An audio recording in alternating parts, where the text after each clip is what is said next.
Hey guys, today let's talk about a good method to try to unlock the front of our hips and maybe in our quad. So, in a society where people are sitting for longer periods of time throughout the entire day, or throughout the entire day in general, throughout the entire week, whether you're desk bound or just at home sitting a lot, or maybe you're doing a lot of driving, either way, when you're in a seated position for a long period of time, the muscle, tissue on the front anterior sides of our body, especially the anterior part of our hip, will be in a short state. And when you're in a short state for a long period of time, you get that tight or stiffness feeling in your hips. So maybe you are someone that does a lot of sitting throughout the day, or throughout the entire week, and you just feel like your hips are really stiff, especially in the front, or maybe even down the front of your thigh and your quads.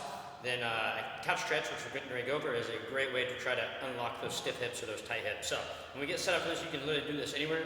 I'm going to use a box here. You can do this up against a wall or literally up against a couch, kind of like the name. And I'm going to grab this pad here to put my knee on the floor. So when we get set up, I'm going to put my knee on the pad here. My foot is going to be elevated back behind me on the box. Now, a couple important things to think about and consider when you're getting into the position for this to be as effective as possible. You need to be able to get your tailbone, your pelvis neutral. So tailbone is going to be like tucked underneath your hips to go into more of a posterior tilt to get the pelvis neutral.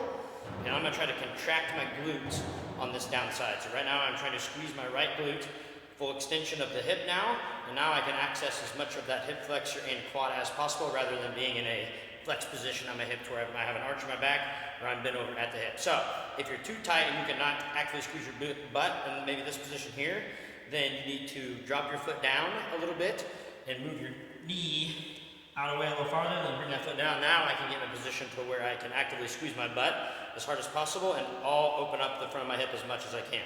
So find a position to where you can get that feeling. Now I have fully opened up in the front here. I can feel this up in the front of my hip, up into my abdomen a little bit, where that psoas goes up, and also down into my quad a little bit. Now I can just hang out in this position here if I would like, or if I want to add to that stretch, pelvis tucked down, glute squeeze, and then I can also maybe get an overhead reach with that same side arm to fully lengthen everything along that side as much as possible. So, if you're someone that feels like you have some stiff hips, especially maybe just after sitting for a long period of time throughout the entire day, this is a great way to try to unlock those hips, at least for a temporary relief. So, try this out. Hopefully it helps, guys. Thanks.